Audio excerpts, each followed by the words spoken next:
Robert F. Kennedy Jr. is being sued by Children's Health Defense, the organization that he founded, over childhood vaccines.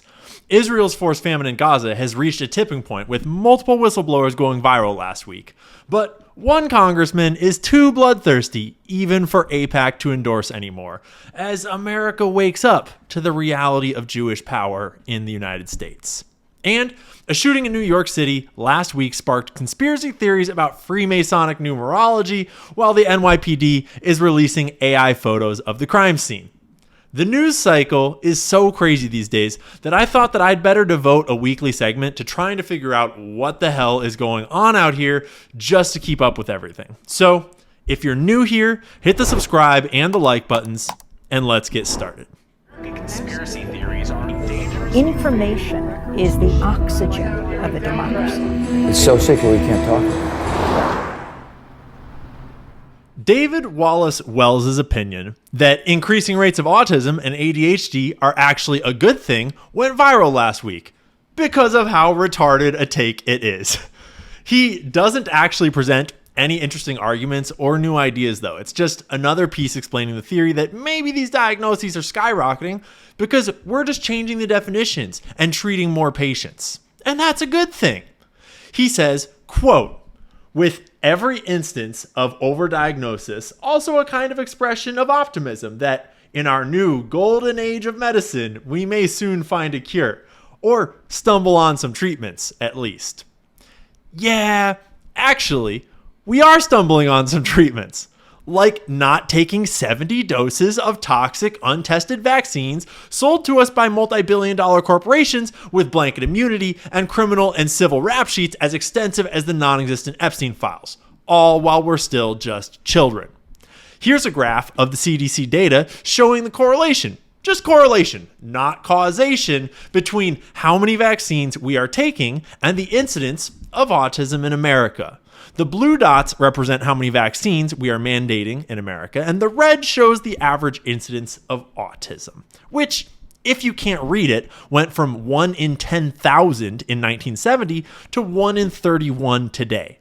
That is a 32,000% increase in autism in the last 50 years. But for some strange reason, the Amish don't seem to get autism. Kind of weird, right? I mean, just correlation, not causation. Take your shots, folks.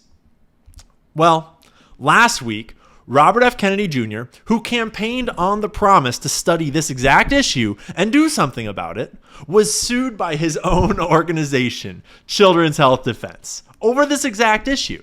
The story is interesting because they seem to be somewhere in between trying to help him do his job and trying to hold him accountable, which is legit.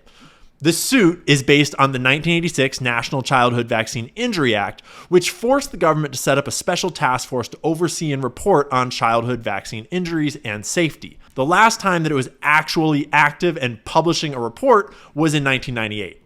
Since then, nothing. So, anyone could have brought a similar lawsuit at any point in the last 30 or so years, but I assume that now that they've got their guy, RFK, on the inside, Children's Health Defense thinks that maybe now is the time to force RFK Jr.'s hand and set this task force up again. And hey, maybe he's even waiting on this kind of a pressure campaign to help push him to do it. You know, he's trying to fight a battle in there too.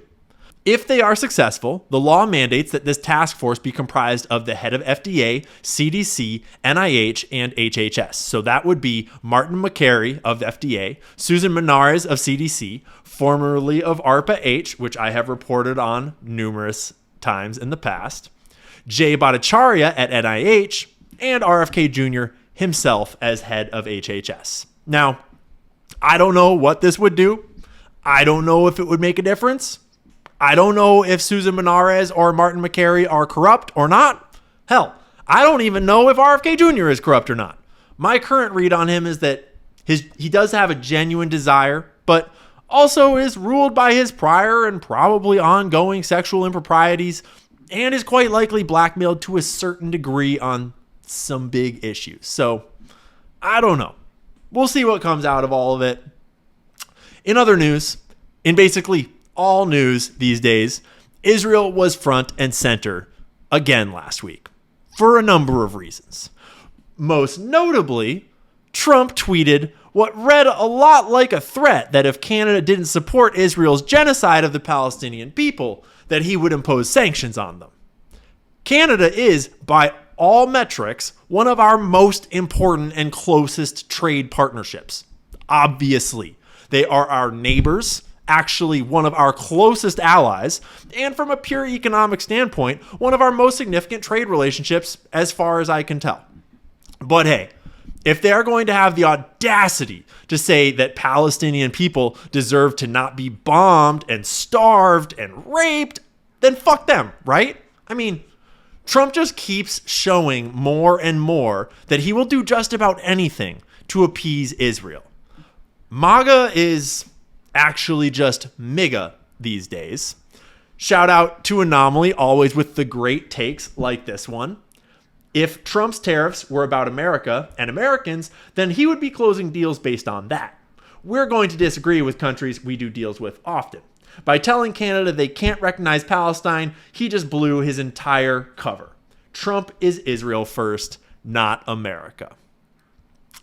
In other related news, last week, James Lee reported on TikTok's new hate speech manager, who is an ex-IDF soldier, because TikTok wasn't already controlled enough. Breaking news, TikTok has just hired an ex-Israeli army instructor as their new hate speech manager. Quote, the social media platform announced that Erica Mendel, a former U.S. State Department contractor who worked for Ambassador Deborah Lipstadt, the Biden administration's special envoy to monitor and combat anti-Semitism, will join TikTok's public policy and hate speech team in the U.S. In a 2021 interview, Erica confirmed that she made Aliyah and enlisted in the IDF after graduating from college. Now, for those of you who don't know, Aliyah means ascent or rise in Hebrew, and for generations of Jews, going to Israel has been viewed spiritually and geographically as an upgrade. So now Aliyah has come to refer to the process of obtaining citizenship and residency by moving to the state of Israel. The practice is known as, quote, making Aliyah. Journalist Chris Menahan is reporting that the position that she just got pays between $178,000 to $330,000 a year and was created under pressure from the Anti-Defamation League. He says, quote, TikTok is no doubt complying with these censorship demands to try and stave off a ban. This is state censorship, not to suppress criticism of America, but to suppress criticism of Israel. Wonder if this video will be taken down.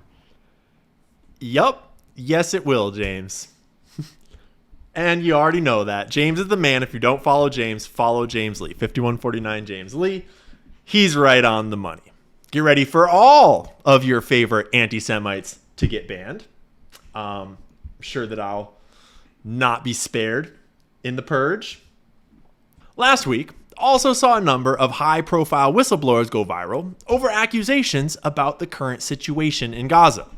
The most inflammatory one is Green Beret Anthony Aguilar, who, after sitting down with Maryland Senator Chris Van Hollen, has started doing the rounds on all the biggest podcasts, including Tucker and Breaking Points, and I'm sure many more to come.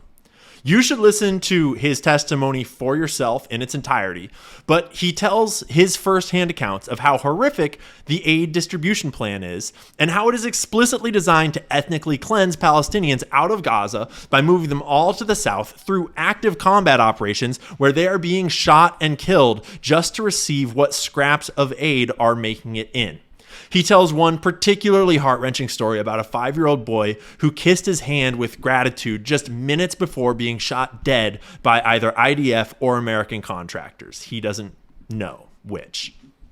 He is just one more in a long line of whistleblowers that have made it abundantly clear what is really going on over there. We're just going to watch a very short clip of it now. You can go and find the whole clip for yourself.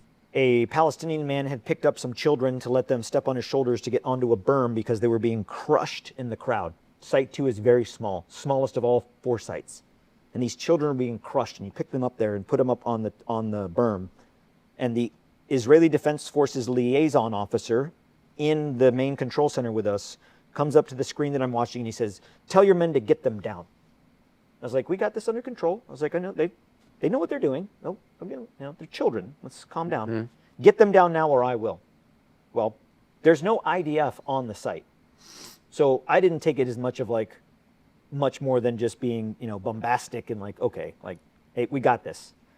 He leaves and goes to his desk in the operations center, and he gets on the radio and he speaks something on the radio. It was in Hebrew. I don't speak Hebrew. One of the contractors that was there was American that did speak Hebrew, and he notifies me. He said, hey, he just told the snipers at the IDF position, because the site number 2 is co-located with an Israeli base. He said, he just told the snipers to take these kids out. I was like, on the radio? He's like, yeah.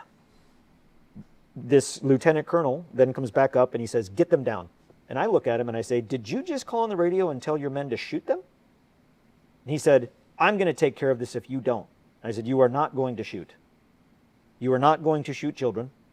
You're also not going to shoot because if your men miss, you're going to hit others. You're not going to shoot. Thank God we didn't come to the conclusion of figuring out whether he would or not, because the children jumped down and ran off of the site. They didn't want to be there. They were unarmed. They didn't have shoes. One wasn't even wearing a shirt. They were starving. The chief operations officer for Safe Reach Solutions, our higher headquarters, so to speak, in the contract, beckoned me outside with him, and he looked at me in the face and he said, never say no to the client. And I asked him, I was like, I didn't know the client was in there. Who's here? Did Johnny Moore come to visit?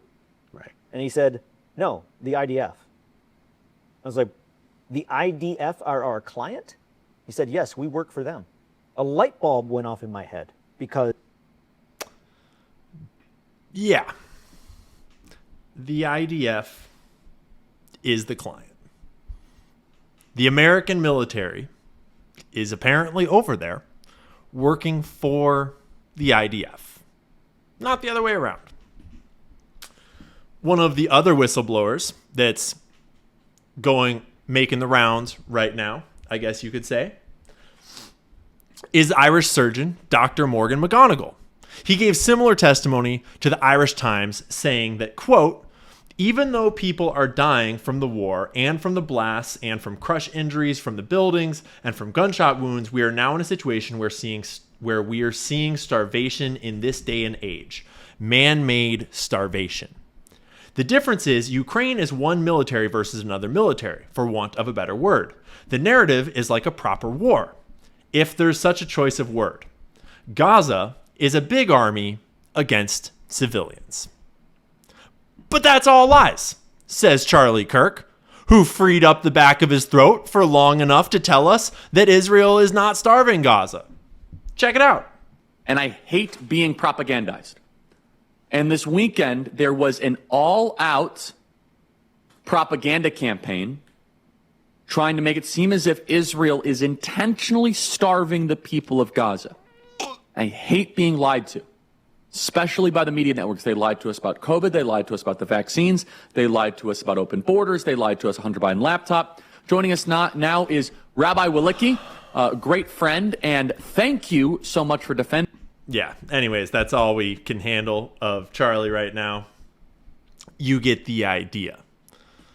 Aside from the fact that Israel blocked all aid and food from entering Gaza for 78 days straight earlier this year, and are now letting in just a fraction of what would be needed to feed the population, Charlie, why are we listening to this talking pair of dentures when we can just see what's happening with our own eyes?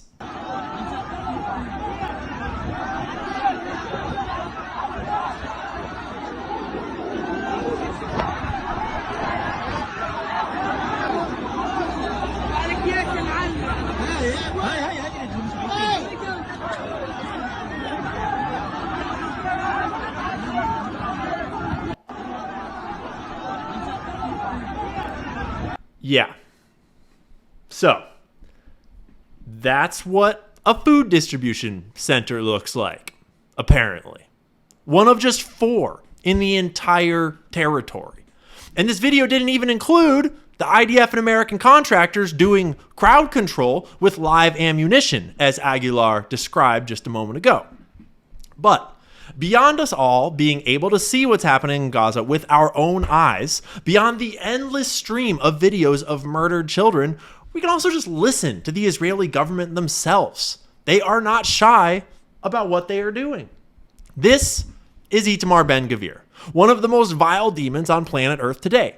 And he is the Israeli Minister of National Security. Let's see what he thinks of sending food aid into Gaza. שהתקבלה אמש במחטף לחדש את הסיוע לכל רחבי הרצועה היא טעות קשה וחמורה. צריך להגיד את האמת לציבור במדינת ישראל. הסיוע הזה שמגיע לכל רחבי הרצועה יגיע גם לידיים של החמאס. זו הסיבה שסירבו לבקשתי להצבעה, זו הסיבה שידעו שיש לי רוב להפיל את ההצבעה הזאת. כל החודשים האחרונים התנגדתי התנגדות חמורה להכניס הומניטרי לרצועת עזה. צריך להסביר לנשיא טראמפ שההומניטרי הזה מסכן את חיי החיילים שלנו. אסור לתת חמצן לאויבים. But we found out this week that even Israel has a line. But Randy Fine apparently couldn't see it past the bulge of his massive gut as he walked right past it when he recently suggested that maybe what we should do is drop nuclear weapons on all these starving children. A sitting American congressman. Here, take a listen. We nuked the Japanese twice in order to get unconditional surrender. That needs to be the same here. There is something deeply, deeply wrong with this culture, and it needs to be defeated. We heard in Brooks. We nuked the Japanese twice in order to get unconditional. Yeah. So, AIPAC has committed to a lot of retarded PR strategies since October 7th. But Mr. Fine went too far, apparently even for them. They didn't make a big fuss of it, but several reporters noticed that his name was quietly removed from their list of endorsed candidates. Bad look to have this fat ogre out here speaking so openly about how Israel feels about Gaza and the innocent children trapped there. Because make no mistake, this is how Israel actually feels. This March, a poll of Israeli citizens conducted by Penn State found that 82% of Israelis support expelling all Palestinians from Gaza and taking the land for themselves, and that 65% of Israelis believe in Amalek and the commandment to exterminate it, meaning the Palestinians are vermin that should be exterminated. The study also found that younger Israelis are even more radical and bloodthirsty than older ones, with 58% saying that they support giving Gaza the Jericho treatment. And after all, what do you expect from a religion that is based on the core doctrine that they are God's chosen people and that all other people are lesser? Like, weren't we all taught in grade school the atrocity of the Atlantic slave trade and how perceiving other races as less than fully human justified some of the most heinous atrocities of recent history? Isn't that the same thing that we're told was wrong with Nazi ideology and white supremacy today? That when one race sees themselves as superior to all others, they are the embodiment of evil and nearly any act is justified to stop them and crush that ideology out of existence? Well, as far as I can tell, Judaism, or at least the Zionist variety of it, is built on the principle that they are God's chosen people. And they are not shy about telling us that over and over and over again as their literal justification for committing genocide in front of all of our eyes. So, when a student at Florida State University got heated in a little bit of a debate, a little argument, little name calling towards a Jewish Zionist wearing an IDF shirt, it went mega viral. Let's watch the original clip. Israel, free Palestine, put it on fucking Barstool FSU. I really don't give a fuck. You're an ignorant fucking son of a bitch. Fuck Israel, free Palestine, put it on fucking Barstool FSU. I really don't give a fuck. You're an ignorant fucking son of a bitch. So that's the whole clip. That's the whole video. That's what went out. It was, I mean, like, she shouted at him. She might have hit his phone. It's a little unclear. Seems pretty minor, honestly. Certainly, this Jew suffered no physical injuries. He was in no danger. Like, he'll be fine, right? Wrong. This was basically a Holocaust, and the whole internet lost its collective minds to destroy this girl's life overnight. Like Vivid here, the internet's favorite Indian fake Israeli. He's a whole rabbit hole, just another Zio bot that posts Israeli propaganda from behind a faceless account, pretending to be someone that he's not. But apparently, this Florida student's actions were so important, so horrific, that congressmen mobilized to get her suspended and trespassed off of campus. A sitting U.S. congressman. He called a white brunette American a Muslim terrorist and said she must be immediately expelled, which is so mask off, I don't even know how to begin. We will come back to this in a little bit. Literally, the United States Attorney General, Pam Bondi, put out a statement about it. The Attorney General put out a statement about a single Jewish kid that got in an argument with an anti-Zionist. No progress on putting Jeffrey Epstein's clients or co-conspirators behind bars, but this one Jewish kid got into an argument with a very mean lady.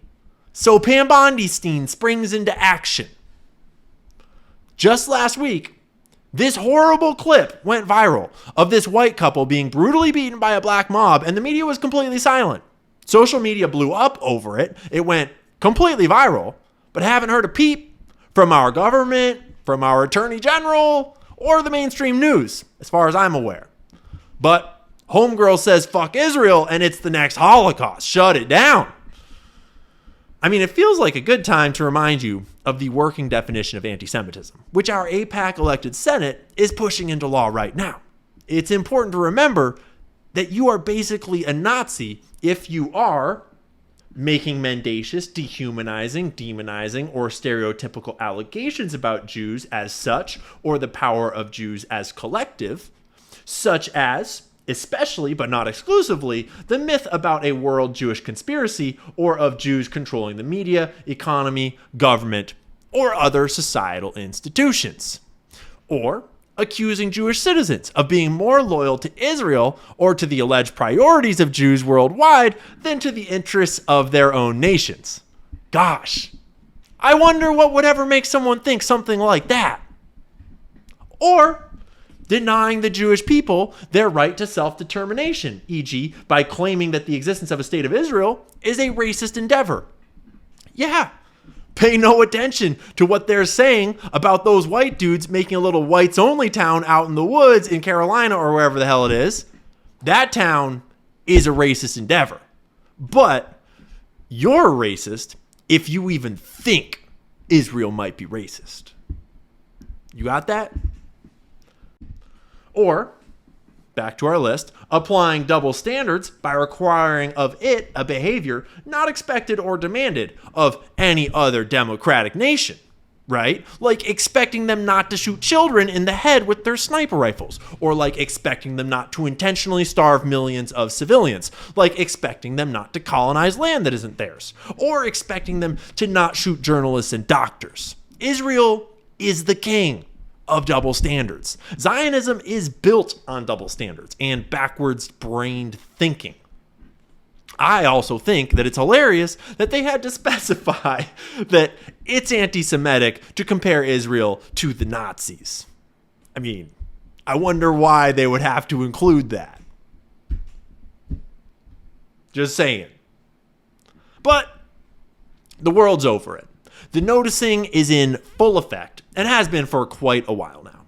Liberals are all the way done with Israel, and now conservatives and the MAGA base are fracturing in a big way. Huge shout out to Tucker Carlson for a big week of interviews directly addressing the absolute inhumanity of the situation in the Middle East and the absurdity of the U.S.-Israel relationship. He also just dropped this interview with Candace, which was a long time coming, and I've only seen the first few minutes. I saw more of the Nick Fuentes beef going viral from it. And listen, I'm just going to be really clear right here. I'm staying out of it. I like everyone involved. I like Nick. I like his show. He's smart as hell. He's way smarter than me. I've met him in person once, and he seemed like a cool enough guy. Okay? I've got a ton of respect for him. Not trying to hate on Nick. I also obviously am really good friends with Candace and have a ton of respect for her. And I will always be in her debt for what she did for me and for my growth online and everything. Her whole team, her husband George, all of it. Also, I'm a huge fan of Tucker and everything that he stands for. I don't think any of them are feds, honestly, even though everyone's calling everyone else a fed. I don't really care. They're all having this three-way drama thing. And you know what? More power to them. Honestly, like a little hot beef never hurt anyone's ratings, but I'm going to stay out of it. Y'all just do your thing, whatever. So anyways, on to our main story for the day, the Park Avenue shooting. Last Monday, a man walked into the lobby of 345 Park Avenue in downtown New York with a rifle and killed 4 people, wounded at least 1, and then allegedly committed suicide. I'm sure you've heard all about it by now, but does it all add up? Does it make sense? I don't know about you, but there's some big things about this story that are not adding up for me, as well as some details that you might have missed that we're going to break down. It's worth noting how differently this shooting is being reported on than the Luigi shooting, though. Don't you think? No video has been released. Nothing's been sensationalized. Honestly, it feels like this one is kind of already getting memory hold for whatever reason. So, let's start at the beginning. Shane Tamura pulls up out front in his black BMW, hops out with a long gun, reportedly an M4, and just walks in the front door like this.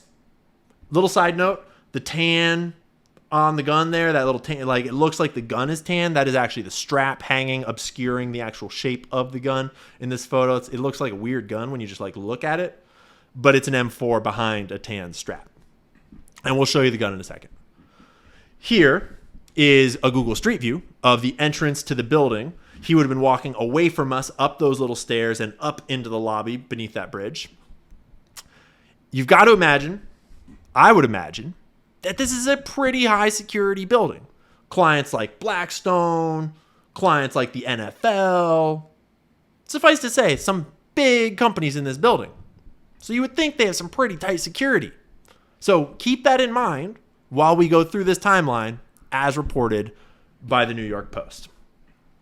The shooting was reported around 6:30 p.m. on Monday, the 28th. The shooter enters the lobby and turns right, where he shoots and kills off-duty police officer Didarul Islam, who was working a security shift. He died, tragically. The whole thing is a tragedy. And let's just pause for a second here, too. When we're talking conspiracies about shootings, let's be really clear. That even if you might not, like, maybe we're questioning some of the events, maybe we're questioning the details, maybe we're questioning the whole thing, maybe we're saying it's ridiculous, we're not making light of the death. It's a tragedy. It's a tragedy anytime that anyone dies for any reason, even if they're a bad person, let alone if they're an innocent bystander or civilian. But we have to be able to separate that from the news so that we can actually examine what's going on and make sure we're being told the truth, right? So, Tamura guns down a woman cowering behind a pillar in the lobby. And presumably, this was the BlackRock executive that was killed. He then shoots a security guard by the elevators. One man reports being shot and injured in the lobby, but is apparently recovering from his injuries and is okay. So that's 3 people have died so far, and 1 man was injured. Then, important, the gunman allegedly allows a woman to walk out of the elevators unharmed, and she just goes, and he doesn't do anything. And then he gets in and goes up the elevators to the 33rd floor where Rudin Properties offices are located. They are the owners of the building. We'll come back to him just letting this woman walk by in a second. But then on the 33rd floor, he shoots and kills 1 man before shooting himself in the chest and ending it all. Except the employee of Rudin Properties that died was a woman, so I think the New York Post may have messed this reporting up a little bit early on and accidentally switched their genders. I don't know. But that's the full timeline, apparently. One of the first images that we received in the mainstream media was this one, showing Tamura, the shooter, dead on the 33rd floor after taking his own life, presumably. And the internet lost their minds. It's the 33rd floor. That's a Freemason number. It's got to be a signal. Yeah, whatever. Like maybe. But not enough people stopped to just look at the photo. Because if you did stop to look at the photo, you might have noticed There's something is not right here. Do you see what it is? It took me forever to see what it is. And it was Twitter that first pointed this out to everybody. You know, with those posts that are super annoying, is like, what's wrong with this photo? Except in this case, there's something super wrong with this photo. You notice how the desk is not a desk? Clearly, this is AI generated. And AI doesn't know that desks don't work like that. Up there, the board is, a foot down from the top. And over here, the board is at the top. And the arm of the chair is above the desk like it was at desk height. But over here, it's the top of the desk. So is the desk built like this? And it's a little weird. It's a little fishy. Why are we being given AI photos of the crime scene? Because now I'm suspicious of everything. And now that I look around, I also can't help but notice that it doesn't really look like there's very much blood under his body. Although it is hard to tell with the blur, and after shooting himself in the chest with his rifle, he did somehow just manage to hit the ground and still have his hand on the handle of the rifle. Not to mention, why are you shooting yourself in the chest while wearing body armor if you're trying to commit suicide? Right? The official reason is because they found a 3-page suicide note in his wallet that seemed to direct blame to the NFL. And he wanted to go to the NFL HQ, presumably, and accidentally wound up on the wrong floor. And so he didn't want to shoot himself in the head so they could study his brain, allegedly. Because in the suicide notes, it appears to indicate that he had played football in high school and he'd gotten CTE and his brain's all messed up. And he blames the NFL for not warning everyone, for promoting football. It's all a little weird, honestly. The suicide notes are a little weird too. They're not exactly suicide notes the way you might expect. Study my brain, please. I'm sorry. Tell blank, I'm sorry for everything. Computer password blank. CTE research. So, I don't know. This is the rifle that he allegedly used. By all indications, it is a semi-automatic platform. So the way the mainstream media is describing him as spraying bullets into the lobby is a bit misleading and confusing and kind of concerning. But one thing is for sure. If his goal was to kill as many people as possible, he could have easily killed way more people.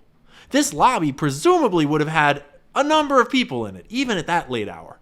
But even if it didn't, why did he just let the woman walk out of the elevator and go free? Why did he only shoot one person on the 33rd floor before killing himself? If the NFL offices had been his target, why did he just give up instead of going to search for them? It's not like the cops were there. There was no one there to stop him. None of it makes very much sense. And maybe CTE explains the irrationality of it all. I would have been completely ready to accept that explanation until they started giving us AI photos, and now the whole thing smells, and I don't trust any of it. So I did think it was kind of cute, though, how in the New York Times they highlighted how Sandy Hook Promise, this gun violence group founded from Sandy Hook parents, said in a statement that, quote, while a mental health condition alone doesn't make someone more likely to commit violence, in this case, there were clear warnings. Bitch, what are you talking about? Of course a mental health condition alone can make someone more likely to commit violence. How do you think we get serial killers? How do you think we get the IDF? It's so funny how they are trying to talk out of both sides of their mouth here because they need to blame guns for gun violence, not mental health or people. But the narrative that we're all supposed to run with on this one is clearly something to do with CTE and concussions and football or something like that for some reason. It's all just a little weird. I mean, if only one of the people in that lobby had a gun and the training to do something with it, this might have turned out a little differently. claims that the gunman had CTE could take months to verify, according to the Times. In my little bit of digging, it seems like it usually takes weeks, according to most sources, but it can take a month or two in certain cases where extra analysis is needed, apparently. Regardless, it's fishy. I'll bet it gets memory hold pretty damn quick, and we probably won't hear much more about it. But who knows? I could see this going so many different directions. I could believe the mainstream story. Like with CTE in the picture, it kind of explains some amount of irrational behavior. I mean, the whole thing is irrational and tragic, but it could maybe explain like letting the woman in the elevator live while randomly shooting others. I guess it could explain him calling it quits early when he arrived on the wrong floor, like maybe frustrated or just over it or like tripping out. I mean, I don't know what it's like to have CTE, but it doesn't explain an AI crime scene image.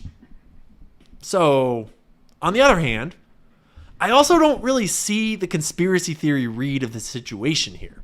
A lot of people theorize that it was a hit on the Blackstone executive, but she wasn't the last person he shot. She appears to be the random unlucky bystander who was in the lobby on his way to the elevator. It doesn't make sense that intel agencies or deep state groups would want to embroil the NFL in a scandal, so like, why is the NFL his target?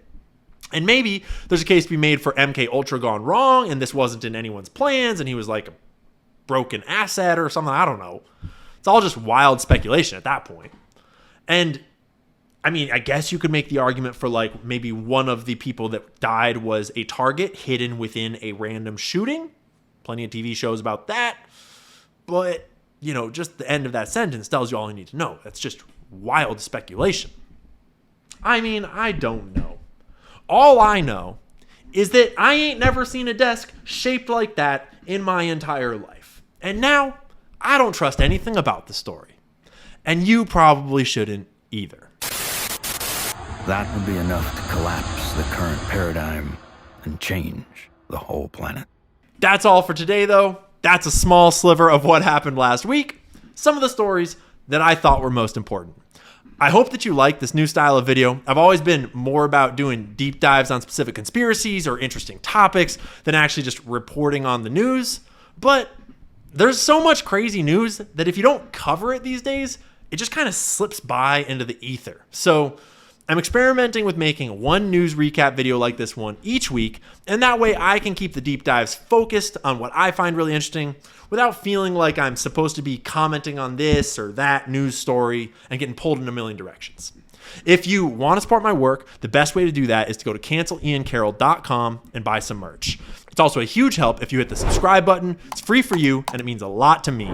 There are links in the description for my website, my socials, and all that. And it's officially August 2025 now, 2/3 of the way through the year. I'm sure that this week will be every bit as crazy as the last, so be sure to spend some time with God or out in nature today, drink some water, tell someone you love them, get some good sleep tonight, and I'll see you next time. Conspiracy theories are dangerous. Information is the oxygen of a democracy. With Republicans, with progressives, with libertarians, because this is not about right and left, this is about right and wrong. It's so sick that we can't talk about it. Our security is at stake.